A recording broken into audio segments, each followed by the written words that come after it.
Hey everyone, welcome back. So BookTubeAthon 2017 is about to start, and I thought I'd go ahead and share with you my TBR for the readathon. There are 7 challenges again, and yeah, here is what I have picked. So the first one is choose a book with a person on the cover, and for that I chose Tolstoy. This is by Catherine Ormsby, so Tolstoy on the cover. Our main character is Tosh, short for Natasha, and she is a huge Tolstoy fan. She, along with her friends, have created this webcast called Unhappy Families, which is sort of a modern adaptation of Anna Karenina. And it takes, it comes under the attention of a well-known blogger who talks about their little webcast, and before you know it, it goes viral, and it becomes nominated for an award.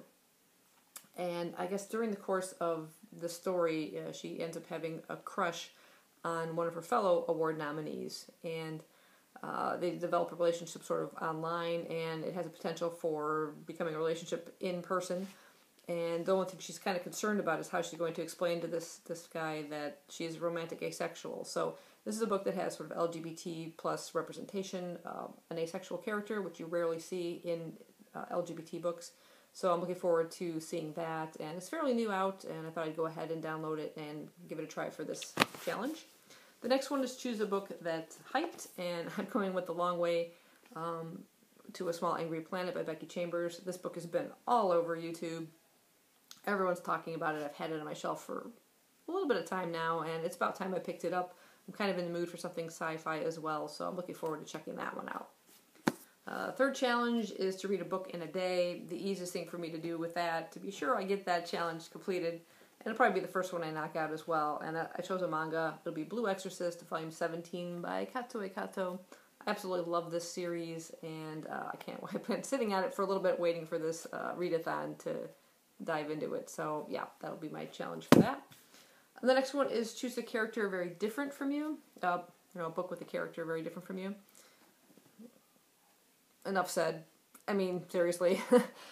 This character is named Xander Varden. She is a member of the Royal Guard, charged with protecting the aristocracy, in this case, Queen Victoria. The book is set in the year 2012. And you're thinking, Queen Victoria? 2012. Well, in this case, the aristocracy is immortal. They're vampires.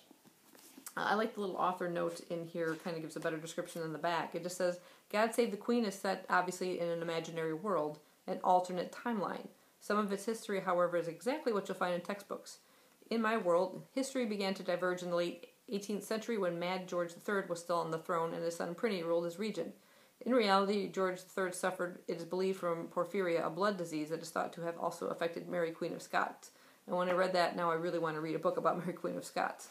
And it says, this disease has many symptoms, including hallucinations, confusion, red urine, and a sensitivity to light. So I guess that's where he kind of got the idea to take that sensitivity to light and twist it and come up with a vampire theme for running the aristocracy. So yeah, this is the first in a trilogy.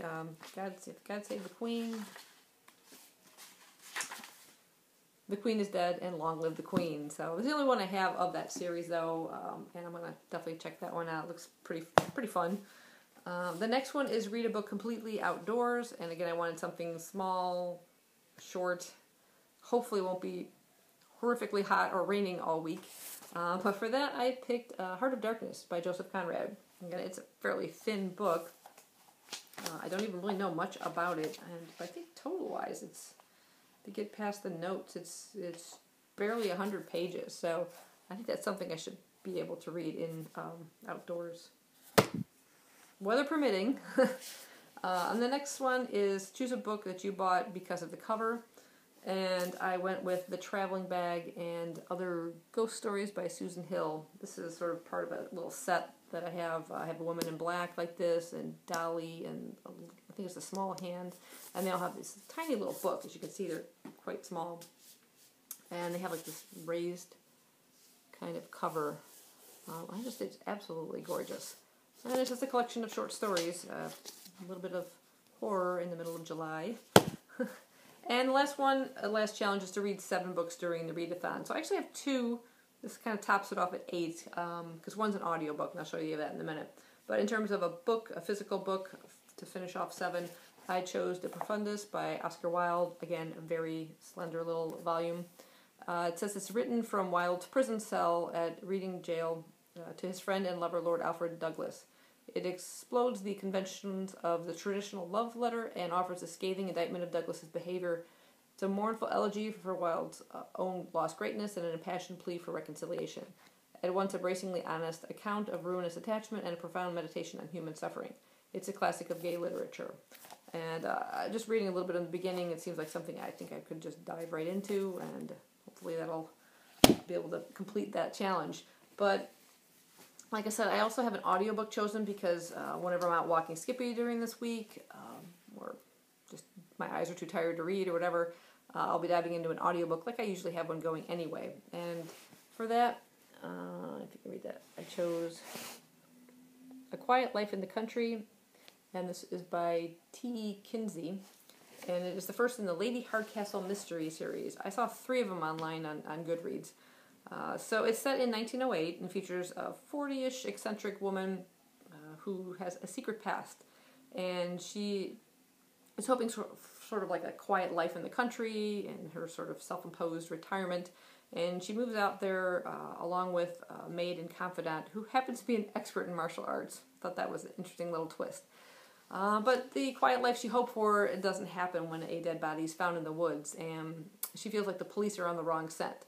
So she starts her own investigations, and apparently, according to the book, it seems that she knows quite a bit about crime investigation. So a little bit of a cozy mystery. I'm looking forward to trying my hand at a new author. So yeah, that is my TBR for BookTubeAthon. If you guys are going to be participating, let me know. And if you're making a video, let me know down below and I can go check it out. And if you are going to be participating in it, good luck to you, and I will talk to you later. Bye-bye.